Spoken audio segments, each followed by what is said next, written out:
ne pas avoir une parole qui dérange dans la situation dans laquelle nous sommes. N'est-ce pas? Comment ne pas vouloir déranger ce désordre que l'on nous a forcés à accepter sous couvert de civilisation? Comment ne pas vouloir mettre un terme à cela?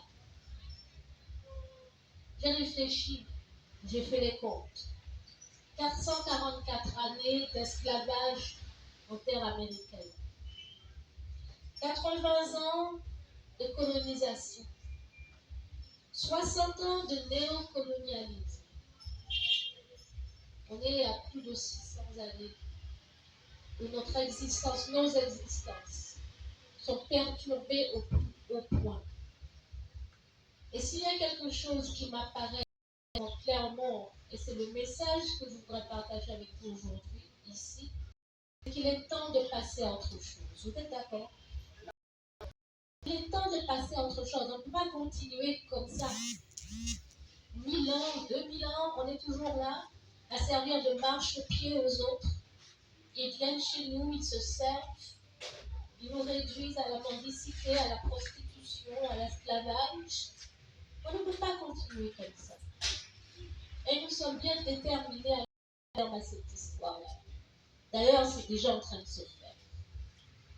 Je reviens de la République centrafricaine, où j'étais invitée par les autres instances gouvernementales, et je vous assure qu'il y a des choses qui se préparent et qui, si elles marchent, aideront à mettre un terme à cette histoire.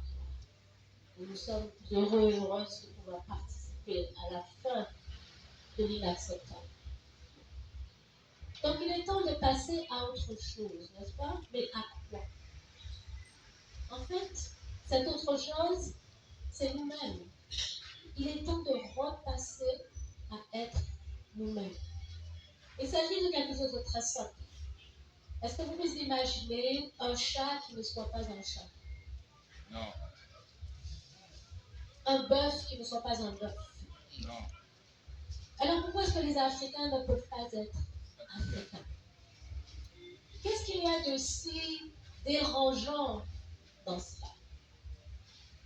Ce que ça a de dérangeant, c'est précisément le fait que on nous empêche, le bourreau nous empêche, on nous détourne, on cherche à nous détourner de nous-mêmes. Alors comment est-ce qu'on revient à soi-même? Ce n'est pas une mince affaire. 600 ans, on nous a perturbés, on nous a raconté des histoires. 600 ans, on nous a fait nous détester, nous détourner de nos ancêtres, assimiler nos ancêtres à des entités sataniques, n'est-ce pas? Et nous tourner le dos vers leur soi-disant divinité, le soi-disant sauveur du monde. Comme d'ailleurs personne n'a jamais vu. Jésus. Et ne verra jamais. Pour la simple bonne raison qu'il n'a jamais existé, il n'est pas venu et il ne reviendra pas. Il s'appelle Jésus. Donc je vous conseille d'arrêter d'attendre. Et on est plus de temps qu'on attend, plus les choses se passent mal pour nous.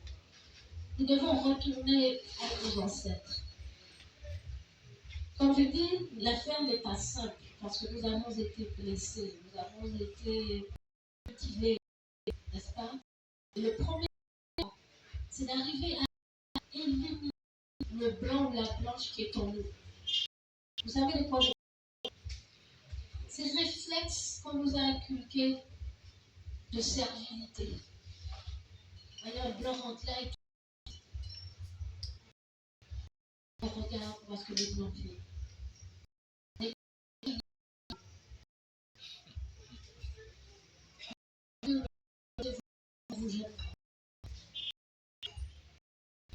Vous savez de quoi je parle?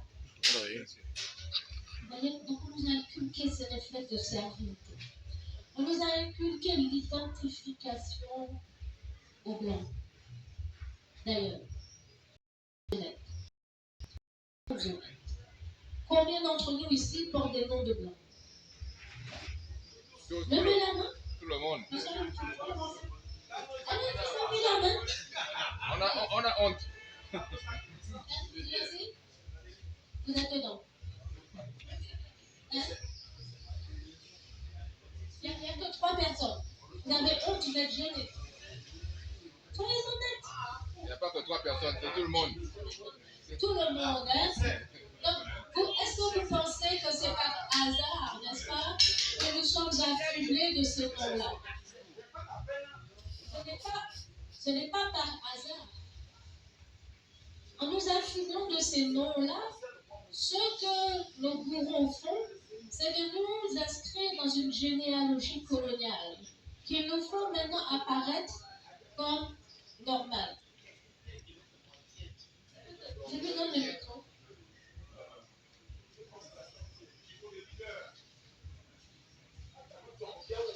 Il faut l'attacher.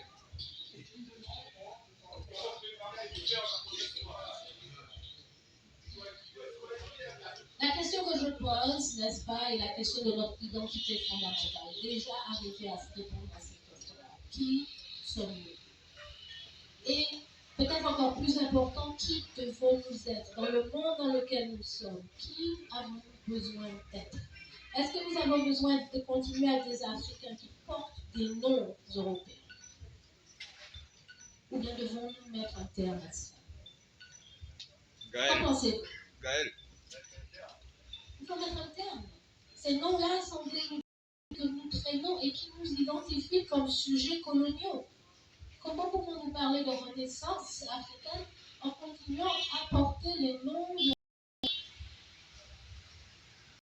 d'Européens avez-vous rencontré qui portent des noms africains? Est-ce qu'avant que les Blancs n'arrivent, nous avions de tels noms? Oui ou non? Non. Non, n'est-ce pas? Donc ces noms sont bien la résultante de la colonisation. Pareil, beaucoup d'entre nous se disent chrétiens. Il y en a peut-être ici. Beaucoup. Oui? La plupart. La plupart. Oui. Vous allez à l'église le dimanche? Oui ou non? Oui. Vous allez prier qui? Jésus qui arrive bientôt. Bon, mais malheureusement, effectivement, ce n'est pas propre au Gabon, partout. Partout, oui, on ne l'a jamais vu, on ne le verra jamais. Donc, d'où cela vient-il? Et pourquoi est-ce que nous continuons à faire ceci? Le Gabon est indépendant depuis 1960, n'est-ce pas? Oui, j'attends de temps.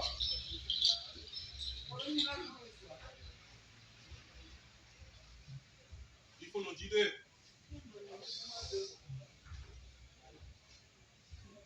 Parce que les ne se respectent pas, il faut être violent avec eux. C'est aussi simple que ça. Donc, s'il écoute calmement, il n'y a pas de problème. Il peut rester, il n'y a pas de problème. C'est notre père, notre frère, n'est-ce pas? Mais la question qui se pose encore une fois, c'est celle de notre aliénation spirituelle, n'est-ce pas? Nos noms, cette généalogie fictive qui nous place dans l'orbite coloniale, cette religion qu'on nous impose, qui maintenant nous détourne de notre énergie spirituelle pour que nous sentions l'énergie spirituelle de nous. Aujourd'hui, en 2024, et notre détournement progressif de nos valeurs. Est-ce qu'il y en a ici, est-ce qu'il y a des sœurs ici qui se disent par exemple féministes? Toutes. Non, pas de féministes? Toutes. Oui? Toutes. Il y a des sœurs qui se disent féministes. Tout bien le féminisme, mais elles appellent ça féminisme africain ou féminisme noir. Et parce qu'elles ont mis noir ou africain derrière, elles estiment que l'affaire est jouée. Mais c'est beaucoup plus compliqué que ça, n'est-ce pas? Il ne s'agit pas juste de reprendre les affaires des Occidentaux, de mettre africain derrière et on pense que, voilà. Or, c'est ce que nous faisons. Mais le marxisme noir, la psychologie noire, la sociologie noire, africaine, il n'y a pas de remise en compte de la vision du monde qui a produit toutes ces choses, tous ces concepts. Donc, comment revenir à ce moment-là?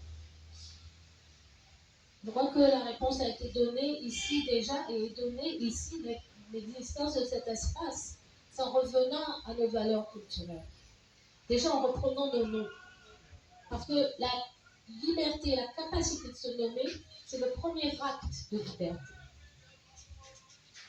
Celui qui vous nomme vous possède. La preuve, si demain je vous donne un chien, le premier chose que vous allez faire, c'est nommer le chien, oui ou non?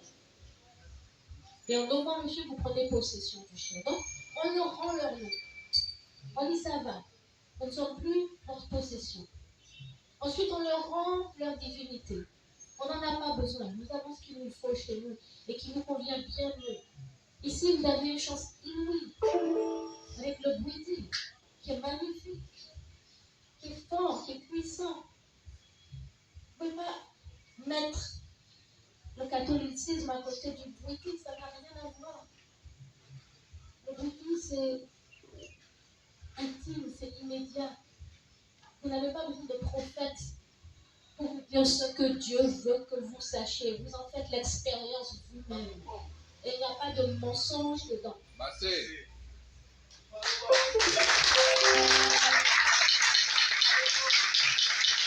Pourquoi laisser quelque chose qui est à nous, qui vient de nous et qui est si puissant pour aller vers autre chose? Nos valeurs culturelles, nous les avons produites à partir de notre réalité, de notre environnement. Ce sont ces valeurs-là qui nous conviennent. La communauté prime sur l'individu. Vous ne pouvez pas faire n'importe quoi, juste par exemple pour vous enrichir. Ça, ce n'est pas africain. Les histoires d'homosexualité, de théorie du genre, de féminisme, ce n'est pas pour nous.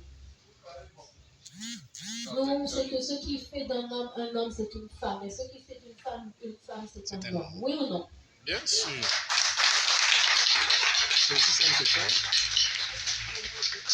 Ne nous laissons pas détourner de nos valeurs culturelles profondes qui font de nous qui nous sommes, des Africains, des Africaines. Parce que quand on regarde leur société, on les voit en pleine déliquescence. De loin, vous n'arrivez même pas à reconnaître un homme. Voici un homme est vraiment un homme. C'est quand l'homme approche, vous dit ah, c'est pas une femme, c'est un homme. Ils sont tellement efféminés. N'est-ce pas? Oui, c'est une femme, il faut le dire. C'est ce qu'ils mangent, on ne peut pas manger comme eux. Ils mettent n'importe quoi dans leur bouche. C'est eux-mêmes qui le disent. Il y a un philosophe français qui s'appelle Jacques Ellul et qui dit il n'y a que nous, les Occidentaux, à mettre n'importe quoi dans notre bouche. Les autres peuples ne font pas ça. Il y a des tabous, il y a des choses qu'on observe. On traite son corps comme un temple, mais pas eux. Leur corps est une poubelle. Et quand vous mangez comme eux, eh bien vous traitez aussi votre corps comme une poubelle.